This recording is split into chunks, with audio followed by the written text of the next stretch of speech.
when I should have left myself alone.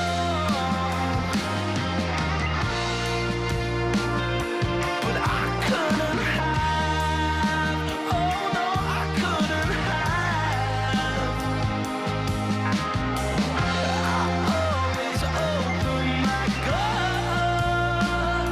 when I shouldn't have, oh no, I shouldn't have.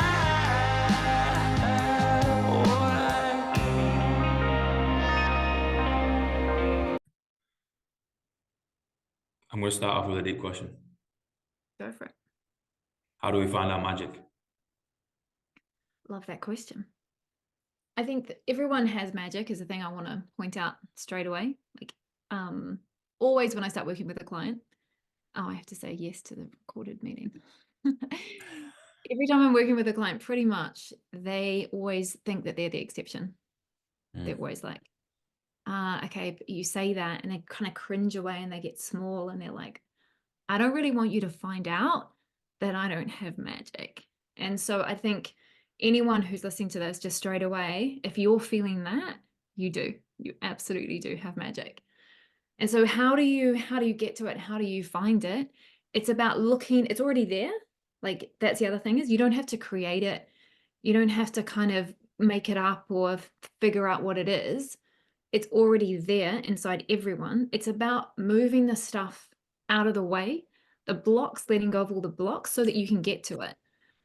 And those blocks could be traumas from, I believe in past lives, whether you do or not is irrelevant. Traumas from other lives, traumas from earlier in this life, from in the womb. It could be beliefs and ideas that have been put into your mind, into your belief system, into the way you view the world, that you've got from teachers or parents or other people, the ways that you've created to help you fit in, to help you feel safe, to help you do well, to be successful, following other people, all of this kind of stuff, the ways that we've especially kept safe to kind of keep ourselves small, because there's this whole thing, especially in New Zealand and other places, about being a tall poppy. You probably, you cut them down, right? It's like, whoa, who do you think you are? Because in New Zealand, like, we're very chilled out, we're very kind of easygoing, and that's a great, beautiful kind of attribute to have in people.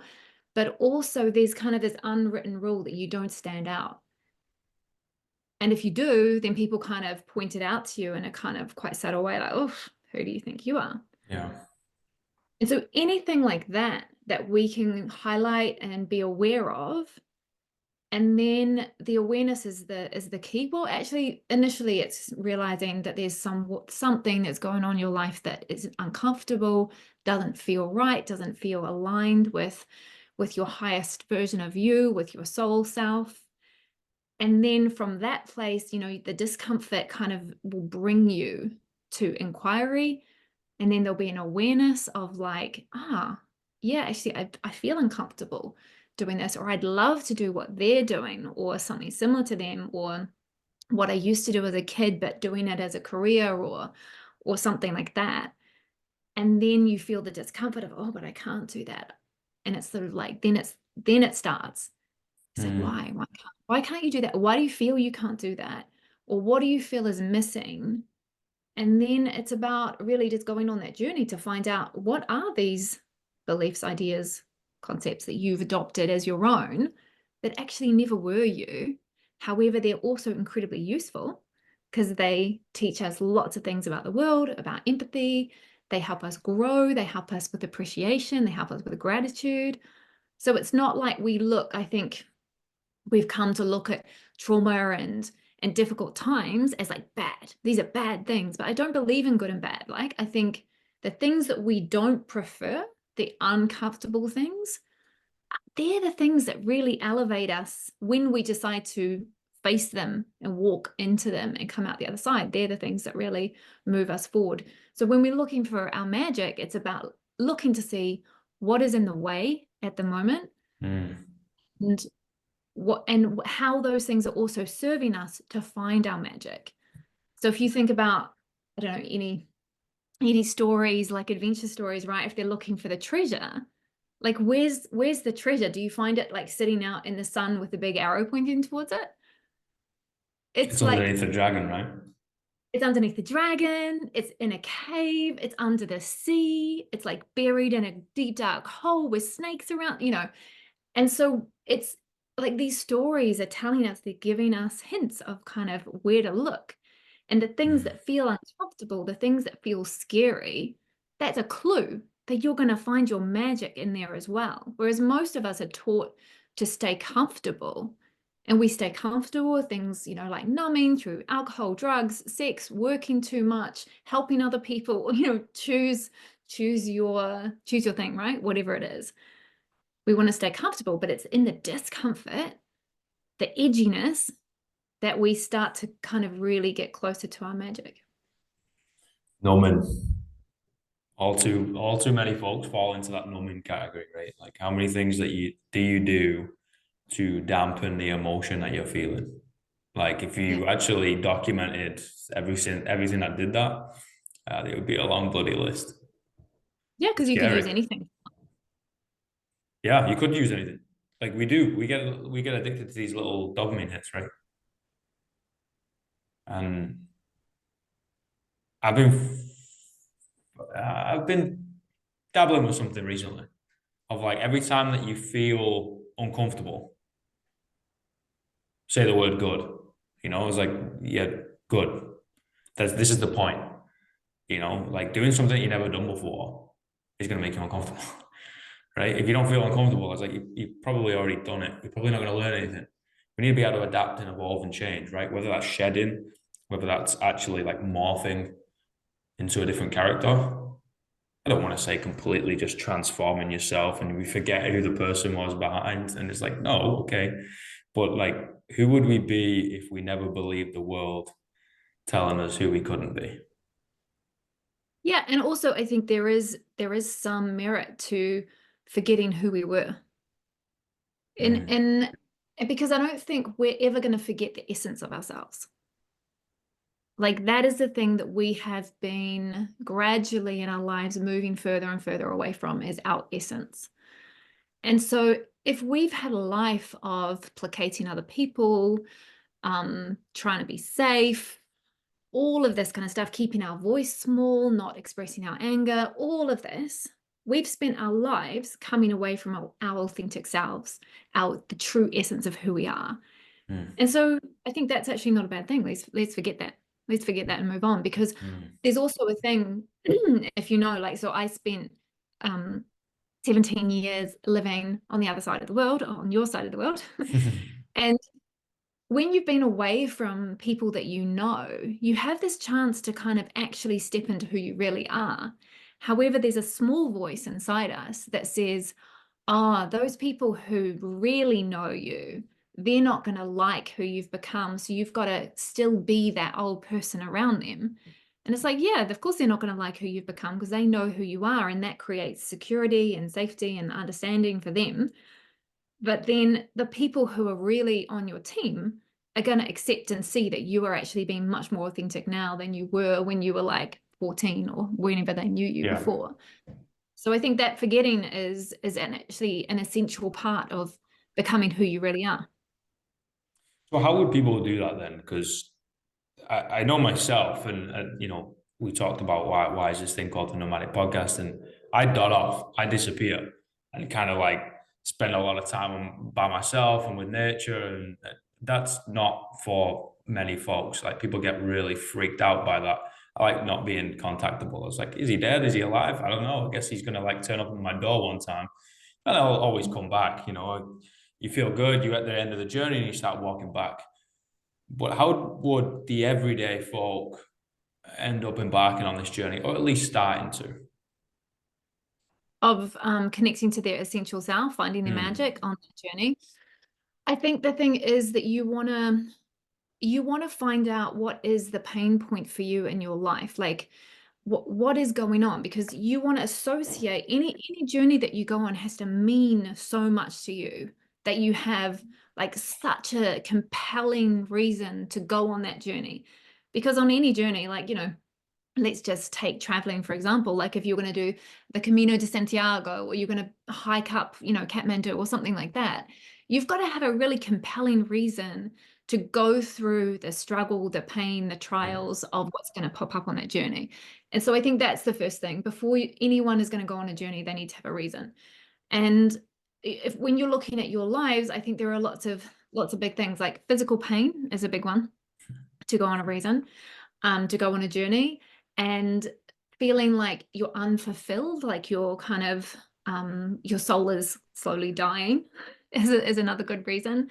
Anything that makes you feel like you're not good enough, or you're being overlooked, or you're not getting where you want to go. A lot of people, it's like, I feel like I'm wasting my life, or I feel like where I am in my life right now is not where I thought I'd be. All this kind of stuff. They're like big pain points, and pain is there as a signal, just as you know this from being a strength coach, right? Like pain is a signal. It feels like my knee is going to break in half. Cool, keep squatting. That's not what we do, right? We've all done that. It's a signal saying, hey, look, something's going on here. I want you to look at this and see that we need to activate the glutes in order to support this knee, whatever it is.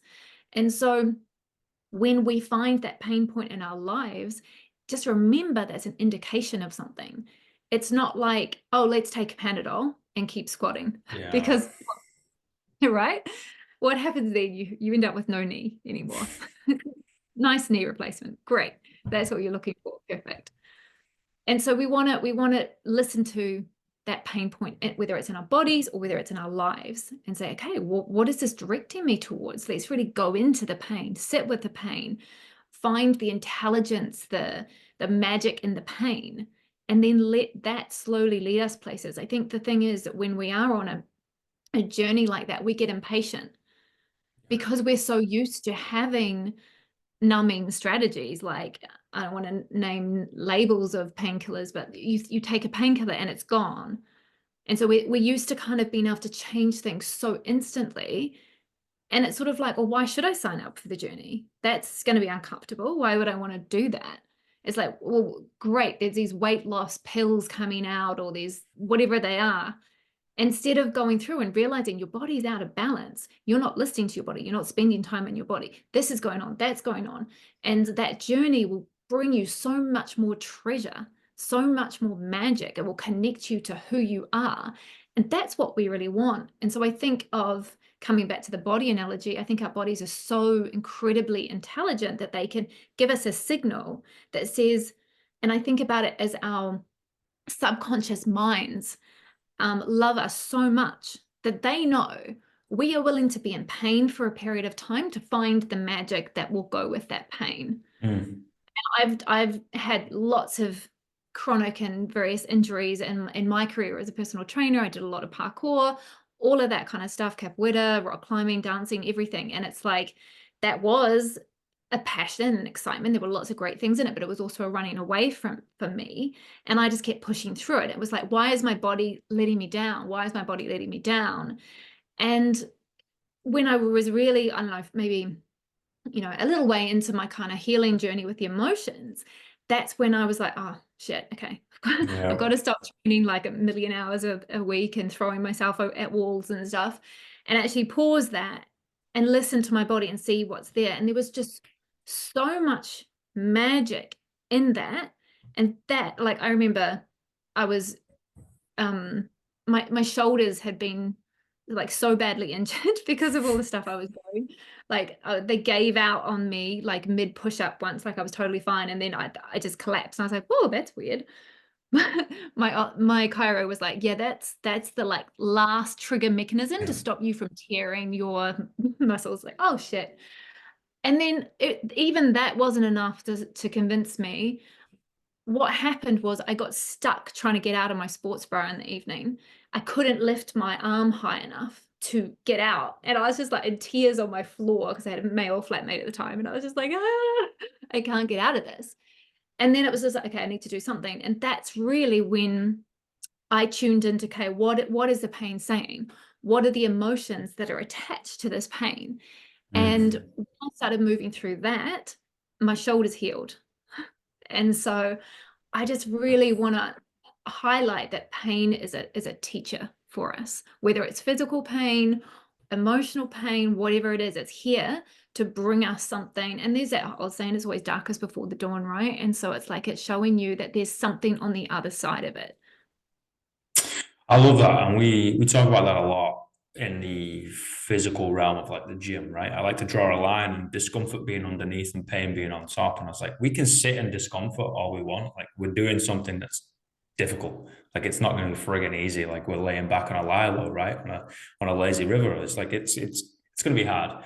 But as soon as we start teetering over that line, and it's legitimate pain starts getting in. I was like, okay, well, that's a signal. We're doing something that's wrong now. We need to now direct ourselves or allow the pain to direct us away from the stuff that's hurting us to more of a better movement pattern, maybe something else, you know. And I was having this conversation recently, and I was talking about back home. I used to work with a lot of young lads and young ladies with antisocial behaviour disorders. We used to call them ASBOs. I think they lasted maybe 5 years and then they scrapped them because it didn't actually bloody work. But anyway, they were on the path to juvie. Maybe they spent a little bit of time in there. You know, the naughty boys, naughty girls kind of realm that people just kind of label them and kick them to the side of the classroom. The ones that usually get kicked out as well. And I was telling her, I was like, okay, they're actually my favorite people to teach in a physical realm, in let's say a gym environment or the sports field as we used to do. I was like, the actual physical stuff is like 10% of the time. It is the easiest role. You just get them around, they blow off some steam, no problem. They could do anything, just make sure they don't hurt themselves or someone else.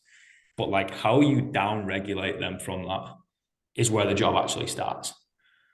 You know, like if, say for example, I was in a gym. We used to lower the lights, kill half of them, so it's half quiet, stimulating the parasympathetic nervous system. There's no music. I usually stand right by the door or outside the room, and I give them all a piece of paper and a pen, and it's like write down how you feel. It could be anything: draw, write, whatever. Just bring yourself back down, figure it out, rather than just relying on the one crutch that we often rely on, especially the ones who are a little bit crazy. And I use that term lightly. I don't mean actual, psychopaths. So then let's put it this way: it's an acceptable form of self-harm is fitness, and I see a lot of folks down that path, and I see a lot of folks very far down that path, and it's like, mate, we got to backtrack. Like this thing is incredible, and I will die on that hill. I think it's a leveler. I think everybody should move. We're bound to these meat sacks. We got to do something, whether it's yoga, Zumba, Pilates, crazy CrossFit, strength training, marathon running. It doesn't matter. Do something, right? But it's like, okay, but it can't be the only thing. You know, if we got one button, we can't just be there like smashing it repeatedly. It's like we got to be able to learn other ways. You know, hence why the old poetry came involved. But it's trying to down regulate folks that just kind of get addicted to that sympathetic fight or flight, always caffeinated, always going, always smashing themselves in the face, always in pain. Right? Like, oh, my back always hurts. I was like, that's not fucking right, mate. Like, just because it's been like that for 5 years doesn't mean it's supposed to be like that. You know, we've just kind of popped those pills and smashing our kidneys to do so, to get through a couple of air squats. I was like, that's not good, mate. We gotta unravel that. Yeah, absolutely. No, I so agree with you. Like, I think that people perhaps don't think about exercise as one of those self-abuse things and an addiction. Like it's so addictive. Like I've absolutely been in that realm before, and I was using it as, of course it wasn't therapy, but I was using it as a coping mechanism.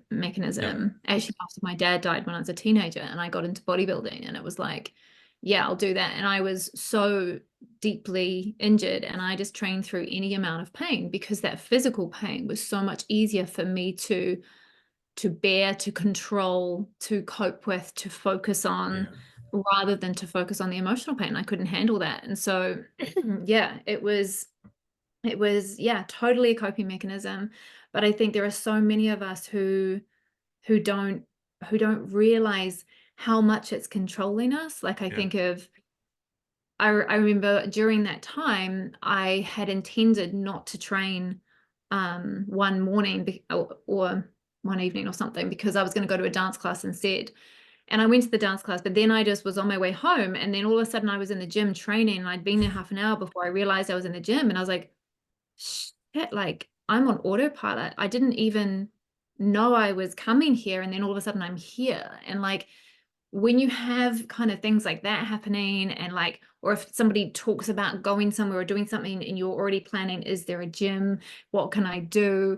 You know, this kind of that, like there's an attachment there that's not healthy, and working through that. I think the other thing about that is that we're so terrified to work through something like that. We're so terrified to even consider giving it up because of what it is keeping us away from, the thing that's underneath it there that lives just above the treasure. That, but I think it's like for everyone, once you feel that fear, there's something so juicy, so good, so rich there for you.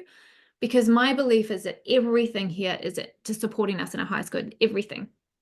And so when there's something really fearful for you, there's juice in that. There's something so good that like your higher self, your subconscious mind, whatever it is, your reticular activator would not lead you to something that is going to completely screw with everything, right? Like we have intuition. Like we know that the greatest business minds in the world are the most intuitive people, right? So it's not some woo-woo thing. Like we have our intuitive guidance. When you learn to hone that and to really listen to it and to understand it, it's never going to lead you astray. And like you might have accidents and you might have things happen to your physical body and whatever, but it's almost like you've chosen that. Like your higher self is like, you want this treasure so bad that you don't, that's not even a sacrifice. You know, we think it is because we haven't got the treasure yet. We think, oh my God, I have to avoid that at all costs in case this happens, and I have to avoid that, blah, blah, blah. But it's like, if you just flowed, and I say that like, if you just, it's like one of the hardest things in the world to do when you're kind of triggered, right? But when we choose to go down that path of learning how to flow, how to trust our intuition, how to move through our fears, it serves us so powerfully. And the first has got to be acknowledging it, right? Like, oh, I'm scared of it. You know, I think thinking about dudes here, like we fall into the trap of like, I'm not scared. Nah, fuck that. You know, it's like, okay, cool. We're not even at step one yet. You know, like acknowledge you got a problem, mate. Like we all got issues, man. That's okay. You know, it's like, okay, well, I'm scared of this. All right, sound. Like we're gonna sit in it. You know, is it life or death? No. Okay, cool. Like we don't have to leg it. You know, if it's people are in bad spots, right? Get out. Use the fight or flight mechanism and get out. But then we also got to be able to down regulate.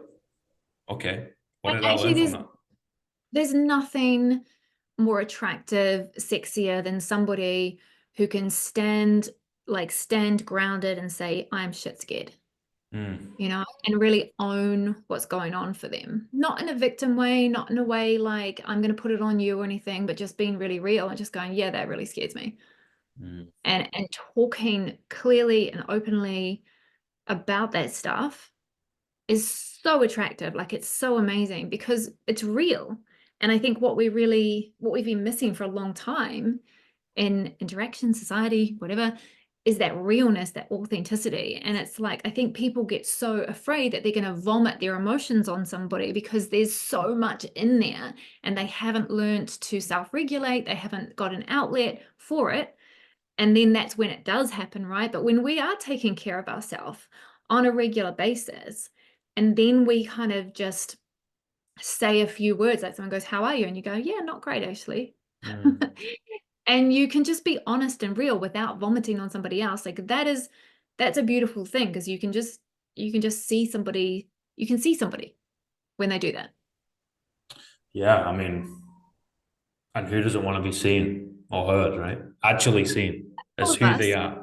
I mean, we all want to be seen, but we're also terrified of it, I think. So yeah. Yeah, we want the connection, but we don't want the vulnerability that is needed. Yeah, and unfortunately, that is the all the earth and all the rocks you got to move out of the way before you dig down to that treasure. Mm, But it's also where all the great stuff happens, right? Like, just think about sex, for example. You can't have fucking life-changing, amazing sex without being super vulnerable, mm, without being really safe, without being incredibly connected, without mm. being like voicing your likes and dislikes and all that kind of stuff. Like you just think about, I think that's something that especially men can definitely relate to. Is like, yeah, good sex is good, but maybe sex is just good anyway for men. I'm not sure. No. When they've had good sex. Um, and it's like, yeah, when you have that absolute connection, vulnerability and stuff, it's like, wow, that's actually life-changing. Well, it's the flow state, right? And Yeah. you need vulnerability to get in a flow state. You need to understand self first. You got to understand who you are. All right. Okay. We've got that. And then you actually need to develop the communication and the vocabulary to be able to express that. Okay, cool. But then you need the courage to, like, okay, I'm actually going to do that. And you need two parties to do that. And then when it comes together, you got fireworks. It's like, yeah, but it starts off with you. It's like, okay, well, you've got to sit in that. All right, man. And then we got the vocabulary. And then you know what? Have the balls to just open up. Just let's Yeah. try it once. Let's just try it.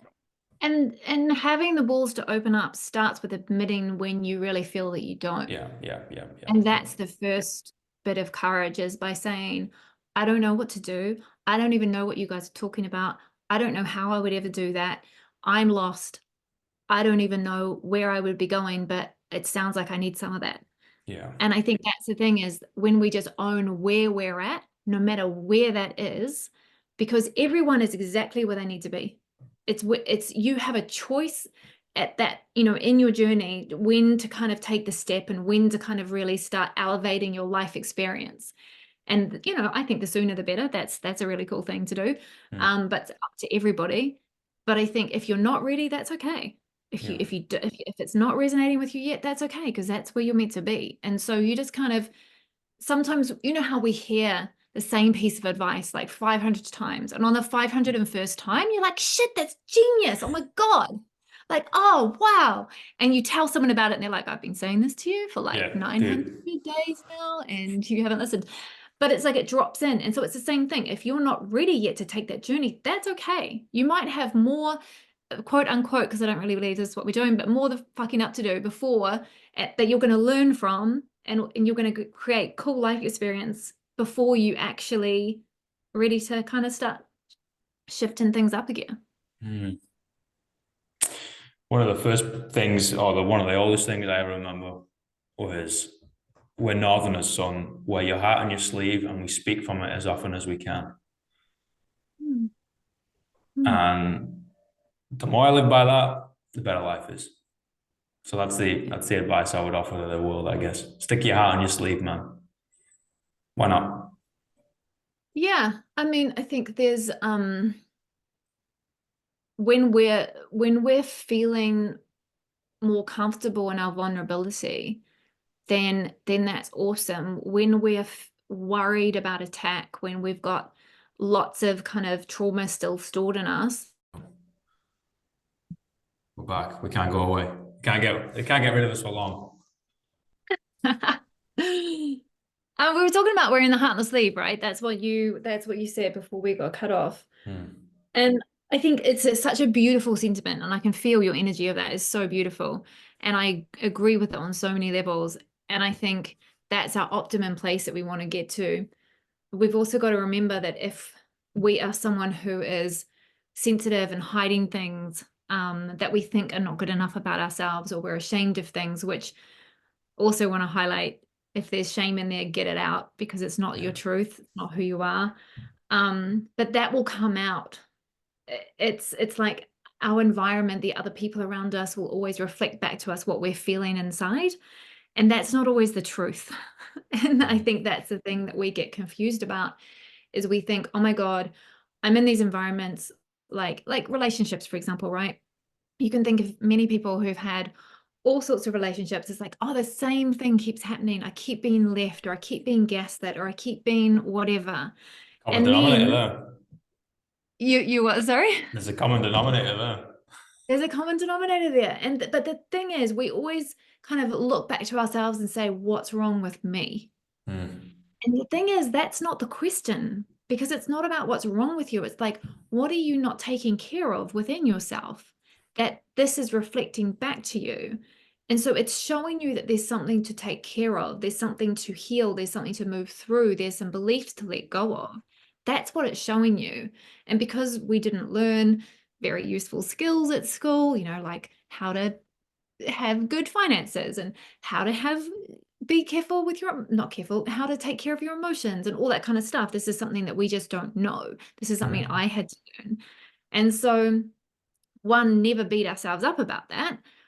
And just we want to learn to read those signs differently than the way that we are. So instead of what's wrong with me, what do I need to take care of? What's in here that is coming out that doesn't feel good? And so we'll always attract the relationships that we need to help us heal, to help us to let go of the beliefs that are no longer serving us. But if we don't know how to move through them, if we don't know how to walk into those emotions so we can come out the other side, if we don't feel safe enough, if we don't have the right support, then it's always going to look like, oh my God, that was something I shouldn't do. And then those sensitive people who are so beautiful and that were so needed in the world to wear their hearts on their sleeves, they end up like barricading their hearts in amongst barbed wire and metal and concrete and like ice, and it's like, I'm keeping this and no one's ever going to hurt me again. And it's so sad, but it's part of the journey, right? Like, it was definitely part of my journey as well. But just to look at it and to say, okay, it's not about what's wrong with me, it's about what I'm ignoring or what I need to take care of. And often that next step is to say, okay, what's some help I can get? What podcast can I listen to? What book can I read? What coach can I see? What can I do? What group can I join? Literally just described me. Yeah. That happens sometimes. Barricading yourself up. Yeah, you are. In relationships or in everything? No, full stop. Full stop. Yeah, that was me too. Um, That was me too. yeah, Absolutely.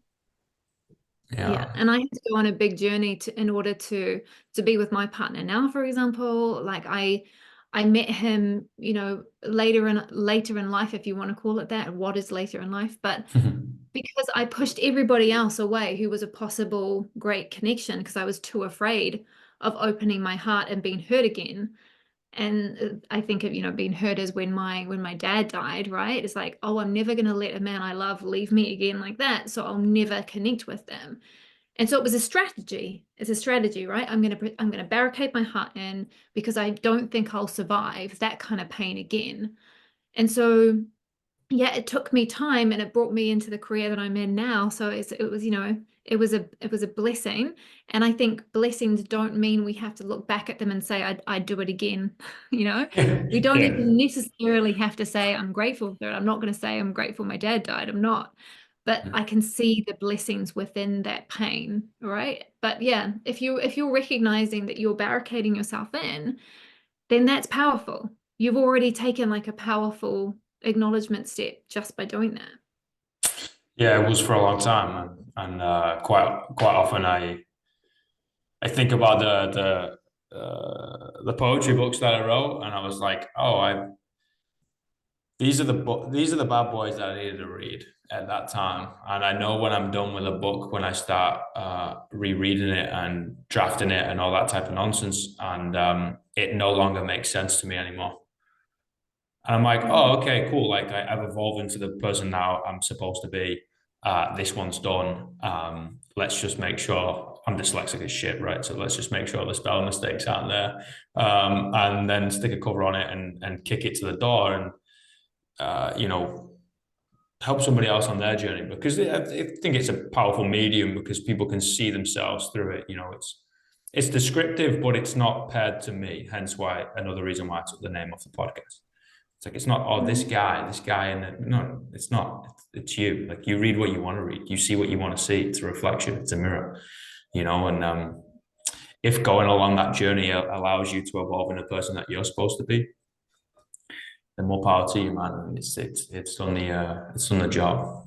Yeah, It's how we get anywhere, right? Like, yeah, the ones that we follow. Like if you were going to go to, like, I think you're more a strength and fitness coach, but if you were like a weight loss coach, for example, would you go to someone who's been slim their entire life, or would you go to someone who's had battles with losing weight and found their way through? The interesting thing is that I always found, like, in the gym, people tended to go towards the physique that they liked instead of really thinking about it. The optimal thing is, like, you know, you want to choose the person who is actually moving through the stuff themselves. Yeah, it's a strange industry. It shoots itself in the foot a lot.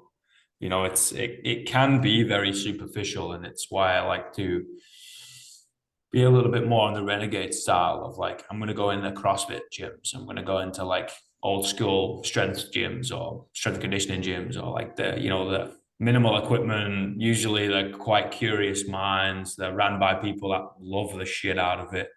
And it's like, cool, like there's not cookie cutter anymore. It's not like, come in, we're going to do like 3 sets of 10 and like you're going to lose a bunch of weight because I'm basically going to starve you. And then I'm going to take a picture, post it on my social media. Everyone's going to be like, this is awesome. He's great. And I'm going to get rid of you and you balloon back up again. It's like, no, I'm not interested, man. Like, I'm not going to be the guy that's going to write you a meal plan. I was like, no, because then you're going to be dependent on, it's like, let's get to the crux of it. Let's actually like flick through the pages, read the book, rather than just flicking it to the back, reading the blurb, chucking it off. I was like, no, there's wisdom within you. There's connections within each other, and we can then create the relationship for each other. And it's not a transaction, because if it was, I'd be an escort and I'd charge a hell of a lot more. Is that your backup plan? Listen, we work in fitness. Everybody's thought about it. You know what I mean? Like 4 o'clock in the morning, you're in the gym. You're like, dude, what the fuck are you doing, man? Like, you could just charge a hell And of it a lot might still more. be 4 o'clock in the morning, right? But you Yeah, just like different you, end of the day. you get to drink on the job, and anyway, yeah, that's different stories, man. And those bad boys should not be recorded. I'm sure we can talk about that another time. Absolutely.